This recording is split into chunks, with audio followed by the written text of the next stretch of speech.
दोस्तों, आज इस वीडियो में मैं IDFC फर्स्ट बैंक इसके बारे में आप लोगों से चर्चा करने वाला हूँ। तो बेसिकली IDFC फर्स्ट बैंक जो है वो उसका CEO है वैद्यनाथन जी, जो आप स्क्रीन पे देख रहे हैं। तो ये वो बंदा है जिन्होंने बैंक को अभी टॉप रैंकिंग में लेके आया है। इस बैंक का जो हिस्ट्री है तो क्या उसको थोड़ा हम डिस्कस करते हैं। कैपिटल फर्स्ट बोल के एक NBFC था, उसके बाद उसके साथ जो है IDFC बैंक जो है मार्ज हुआ है।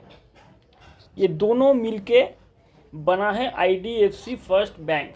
ये मार्जर हुआ था दिसंबर 2018 को हुआ था। तो बेसिकली जो बैंक है अभी इसका करंट प्राइस है 59 समथिंग रुपीज़ चल रहा है मार्केट में। तो क्यों इस शेयर को लेना चाहिए, क्या आपको इस शेयर को लेना चाहिए या नहीं लेना चाहिए, इसके बारे में भी हम इस वीडियो में जानेंगे। और अभी जो बैंक है, इस बैंक का जो शेयर है मैंने इसको लिया था पर्सनली, मैं इसको होल्ड करता हूँ पर्सनली सिंस दिसंबर 2018। तो मैं इस बैंक को लेके बहुत ही ज़्यादा ऑप्टिमिस्टिक हूँ। और क्यों ऑप्टिमिस्टिक हूँ इसको जानने के लिए आपको ये पूरा वीडियो देखना पड़ेगा। तो चलिए दोस्तों शुरू करते हैं आज का वीडियो। तो पहले मैं आ जाता हूँ थोड़ा बैंक का बिजनेस कैसे होता है। You have to know the business strategy of a bank. So bank basically क्या प्रोवाइड करता है, आपको लोन देता है, लोन। तो लोन से बैंक को क्या मिलता है, इंटरेस्ट अर्निंग होता है लोन से। अब ये जो बैंक जो लोन देता है ये कैसे देता है, तो पहले तो जैसे आम आदमी इंडिविजुअल हो गया, कोई फर्म हो गया या कोई कंपनी हो गया, बैंक में जाके अकाउंट खोलता है। तो एज इंडिविजुअल हम लोग क्या खोलते हैं, सेविंग्स खोलते हैं। कोई करेंट अकाउंट खोलता है जो बिजनेस ऑर्गेनाइजेशन है। इससे बैंक के पास कैश आता है, मतलब मनी आता है। तो इस मनी से बैंक क्या करते हैं, लोगों को लोन देता है। लोन में जो है लोन वैरायटी टाइप लोन होता है, जैसे पर्सनल लोन हो गया, अब ओवरड्राफ्ट हो गया, OD लोन हो गया, CC लोन हो गया, HBL होता है, हाउस बिल्डिंग लोन। तो बहुत कैटेगराइज लोन होता है। डिफरेंट सेक्टर में बैंक लोन देता है, इंडिविजुअल लोगों को देता है, कंपनी देता है, कॉर्पोरेट को देता है। तो बेसिकली इससे जो इंटरेस्ट अर्निंग होता है ये होता है मेजर अर्निंग बैंक का। तो बैंक लगभग 10-12% इंटरेस्ट चार्ज करते हैं लगभग सभी लोनों में। कार लोन होता है, बहुत तरीके से। तो बिजनेस ये हो गया बिजनेस स्ट्रेटेजी। तो अभी आते हैं बैंक में, अगर बैंक का दो इम्पोर्टेंट पार्ट है, एक है NPA, ग्रॉस NPA, एक होता है नेट NPA। अभी NPA किसको बोला जाता है, नॉन परफॉर्मिंग एसेट। इसका फुल फॉर्म है नॉन परफॉर्मिंग एसेट। तो अगर किसी जो लोन, मतलब उसका जो आउटस्टैंडिंग रहता है, जो ड्यू रहता है आउटस्टैंडिंग, ये 90 डेज को क्रॉस कर जाता है, मतलब 90 डेज से ज़्यादा, मतलब 91 डेज हो गया, तो इसको हम कहते हैं out of order. Out of order बोलते हैं 91 डेज को। जब ये 91 डेज होता है तो इसको हम NPA बोल देते हैं, नॉन परफॉर्मिंग एसेट्स। अभी जब भी कुछ एसेट को NPA हो जाता है तो उसका बैंक क्या करता है, प्रोविजनिंग करता है। This is provisioning. प्रोविजनिंग क्या होता है, प्रोविजनिंग आपको मतलब RBI का कुछ गाइडलाइन है, इसके हिसाब से प्रोविजन होता है। ऐसा नहीं मन मर्जी कुछ भी उठा के प्रोविजन कर दिया। तो RBI का कुछ स्टैंडर्ड्स परसेंटेज है जो कि लागू होता है बैंक्स पे ऊपर। अभी क्या है, अभी आते हैं इस बैंक का फाइनेंशियल ग्रोथ। तो ये जो बैंक है ये basically focus on the retail portion. अभी देख सकते हैं यहाँ पे रिटेल डिपॉजिट जो है बैंक का बहुत अच्छे से ग्रोथ हो रहा है, लगभग 73% से ग्रो हो रहा है बैंक का रिटेल डिपॉजिट्स। रिटेल डिपॉजिट में क्या इंक्लूड है, रिटेल कासा डिपॉजिट है एंड टर्म डिपॉजिट। जो कासा है, कासा मतलब बैंक का इंपॉर्टेंट एक रेशियो है CASA, that is current account savings account percentage. अभी progress since merger across all key parameter, across all key parameter improve CASA हुआ है 86%। मतलब जब ये bank merger pre merger post में था वो 5,000 करोड़ इसी हिसाब से था, अभी 51,000 करोड़ हो गया इसका जो कासा डिपॉजिट्स। कासा रेशियो में जो ग्रोथ हुआ है वो 7% से लेके 50% तक आ गया है। अब देख सकते हैं इसमें बहुत, जितना कासा रेशियो बैंक के पास ज़्यादा होगा उतना बैंक ज़्यादा लोन प्रोवाइड कर पाएगा मार्केट में। अभी आते हैं इसका पोर्टफोलियो, बैंक किस सेक्टर्स में लोन प्रोवाइड करते हैं। मॉर्गेज लोन देता है, व्हील लोन देता है, consumer loan, credit card, digital others, rural finance, commercial, infrastructure, corporate loan. ये उसका हो गया डाइवर्सिफाइड पोर्टफोलियो।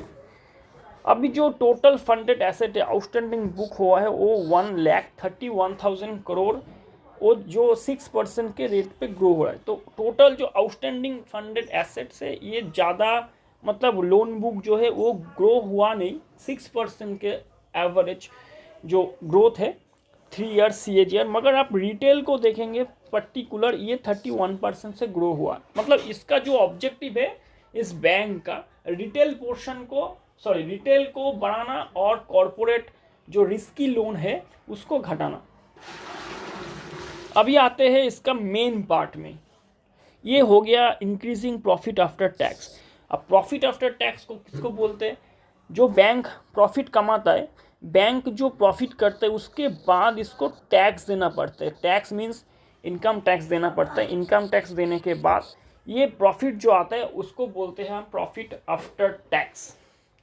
तो प्रॉफिट आफ्टर टैक्स का ये पूरा जो चार्ट है फाइनेंशियल ईयर 19 से लेकर फाइनेंशियल ईयर 22 तक दिखाया है।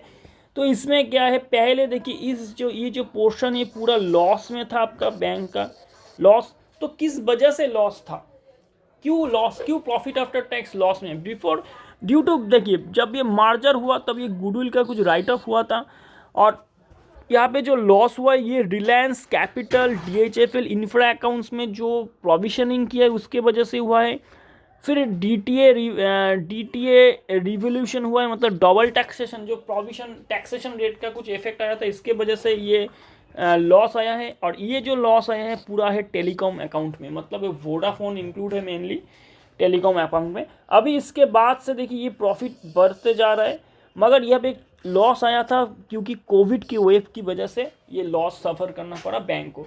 तो ओवरऑल देख सकते हैं बैंक का जो प्रॉफिट है वो तेज़ी से, मतलब ये ग्रो हो रहा है। पहले लॉस था और प्रॉफिट में जा रहा है। तो जिन बंदे ने इस शेयर को इसी समय पर इस टाइम पे बाई किया था, इसको बहुत अच्छा मतलब देखने को मिल रहा है अमाउंट प्रॉफिट का। और इस टाइम जब कोविड था, कोविड के टाइम पे इसका प्राइस लगभग 25 तक चला गया था आई थिंक। तो उसी टाइम पे इसको ख़रीदना चाहिए था। तो अभी आपका पैसा जो है वो 100% डबल दे देता, उससे ज़्यादा। अभी आते थोड़ा इसमें balance sheets and profit and loss account में। देखिए बैंकिंग का profit and loss and balance sheet जो होता है वो एज पर जो होता है बैंकिंग रेगुलेशन एक्ट होता है, बैंकिंग रेगुलेशन एक्ट होता है, उसके हिसाब से ये profit and loss and balance sheet को बनाया जाता है। तो यहाँ पे इंटरेस्ट अर्न्ड इनकम में जो इंटरेस्ट कमाता है इसको लिखा है। यहाँ पे इंटरेस्ट एक्सपेंडेड, जो इंटरेस्ट एक्सपेंड हुआ है, मतलब प्रोवाइड किया, जैसे हम लोगों को सेविंग्स के ऊपर देता है, FD के ऊपर इंटरेस्ट देता है, तो ये हो गया एक्सपेंडेड। अदर ऑपरेटिंग एक्सपेंस है, रेंट हो गया, स्टाफ सैलरी हो गया, मेजोरिटी कुछ प्रोविजन से, उसके बाद इसका नेट प्रॉफिट निकल के आता है। एंड प्रीवियस ईयर का जो ब्रॉड फॉरवर्ड बैलेंस है उसको लेके अमाउंट अवेलेबल फॉर अप्रोप्रिएशन। अब इसका ऑडिट किसने किया है, BSR को LLP and MSK and associate दोनों ऑडिटर है, मतलब दो अलग अलग फर्म है, दोनों फर्म ने इसको ऑडिट किया। इसको हम जॉइंट ऑडिट बोल सकते हैं, इसको जॉइंट ऑडिट बोला जाता है। जैसे इस एक ऑर्गेनाइजेशन को अगर 2 ऑडिटर फर्म ऑडिट करते हैं तो इसको joint audit, more than 1 auditor involve in a audit of a organisation, then it is called joint audit. तो जॉइंट ऑडिट ये हुआ है, तो बढ़िया तरीके से ऑडिट हुआ है। जॉइंट ऑडिट का बहुत एक बेनिफिट है, जैसे एक्यूरेसी बहुत ज़्यादा होता है, अच्छे से चेकिंग होता है बुक्स ऑफ अकाउंट्स का, तो एक ये एडवांटेज ऑफ जॉइंट ऑडिट है। तो इसके हिसाब से बैलेंस शीट को देख लेते हैं। बैलेंस शीट में जो कैपिटल होगा इसको देखने की कोई ज़रूरत नहीं, आपको सिर्फ देखना है डिपॉजिट्स कितना इम्प्रूव हुआ है। डिपॉजिट तो बहुत ज़्यादा इम्प्रूव हुआ है पिछले ईयर से इस ईयर में, एंड यहाँ पे जो एडवांस में भी इम्प्रूवमेंट देखने को मिल रहा है। कंटिंजेंट लायबिलिटी ये भी बहुत ज़्यादा अमाउंट है, ये बैलेंस शीट में आता नहीं है, एक नोट्स ऑन अकाउंट्स का पार्ट है। तो बेसिकली ये तो हम लोगों ने देख लिया बैंक का जो ओवरऑल मतलब एक सेल्स ग्रोथ है वो अच्छा है, एडवांस तेज़ी से ग्रो हो रहा है, स्पेशली रिटेल एडवांस। अभी इसका जो अर्निंग है, प्रॉफिट है, ये भी ग्रो हो रहा है, धीरे धीरे ग्रो हो रहा है। तो अगले 10 सालों में ये बैंक लगभग मुझको लगता है HDFC बैंक जो है सबसे ज़्यादा, HDFC बैंक जो एक बड़ा बैंक है मार्केट में, इसको मतलब क्रॉस कर देगा, HDFC बैंक को क्रॉस कर सकता है, इसके अंदर ये क्षमता है। ये जो बैंक है ना, ये जो IDFC फर्स्ट बैंक है, ये जो बंदा है ये बहुत ही टैलेंटेड बंदा है, इसको बहुत एक्सपीरियंस है, ये पहले बहुत ऑर्गेनाइजेशन में काम कर चुके हैं, जैसे सिटी बैंक में था, ICICI ग्रुप में था, तो कैपिटल फर्स्ट में भी था। तो इसके ऊपर मेरा ट्रस्ट है 100%। देखिए, अगर इस बैंक को अगर आप खरीदना चाहते हैं तो अभी जो प्राइस चल रहा है, current market price 52 week high में है, तो किसी शेयर को अगर 52 हाई में खरीदना नहीं चाहिए मेरे हिसाब से। उसको लगभग 52 हाइक से 30% नीचे अगर गिर जाता है तो आप इसी टाइम को उसको खरीद सकते हैं। ये मेरा मतलब सजेशन है, कोई रिकमेंडेशन नहीं है। अगर आप खरीदना चाहते हैं इसको तो आप अपने एडवाइज़र से बात कीजिए, अपने फाइनेंशियल एडवाइज़र से। तो मुझको ऐसा लगता है ये बैंक जो है लगभग अच्छा खासा है, इसका जो बुक वैल्यू है वो भी अच्छा है, एंड इसमें मार्केट में इस बैंक का ग्रोथ है, क्योंकि ये जो बैंक है ये रिटेल पोर्शन में घुस रहा है धीरे धीरे। इसका amount of loan booking in retail portion increase हो रहा है। बैंक पहले लॉस में था, अभी बैंक प्रॉफिट में आ रहा है, तो अभी ये घुस रहा है। अभी भी प्रॉफिट कितना है, बहुत ज़्यादा कम है, इतना नहीं है, मतलब यहाँ पे प्रॉफिट देखिए 343 करोड़ ये प्रॉफिट कमाया है बैंक ने। तो ये ज़्यादा अमाउंट नहीं है, ये अगर 3000 में चला जाएगा, मतलब 300 से 3000 चला जाएगा प्रॉफिट, तो प्राइस भी जो शेयर का अभी चल रहा है 59, ये चला जाएगा 590, 10 टाइम्स, क्योंकि प्रॉफिट 10 टाइम्स अगर ग्रोथ होता है तो शेयर प्राइस में 10 टाइम्स ग्रोथ होना चाहिए। तो बेसिकली ये जो बैंक है इसके बारे में मैं छोटा ही डिस्कशन कर पाया हूँ।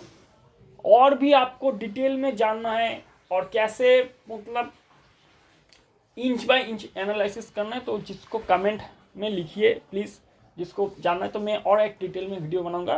क्योंकि इतना समय से अभी जो 13 मिनट हुआ, 13 मिनट में इतना ही बोल सकता हूँ, क्योंकि बहुत ज़्यादा बड़ा वीडियो बन जाएगा। तो और भी डिटेल में आपको अगर जानना है तो मुझको कमेंट कीजिए, मैं ज़रूर आपका हेल्प करूँगा। क्योंकि स्पेशली मैं ऑडिट सेक्टर से हूँ, तो बैंक ऑडिट में मैं फिज़िकली ऑडिट में जाता हूँ, ऑडिट विज़िट करता हूँ। तो ये बैंकिंग सेक्टर से मेरा थोड़ा डेप्थ नॉलेज है। तो चलिए, आज का वीडियो मैं यहीं पर समाप्त करता हूँ। जिन लोगों को वीडियो का अच्छा लगा हो प्लीज़ बेल को लाइक कर दीजिए और चैनल को तो सब्सक्राइब कीजिए, दोस्तों के साथ शेयर कीजिए, मुझको मोटिवेशन मिलता है। तो चलिए, नमस्कार।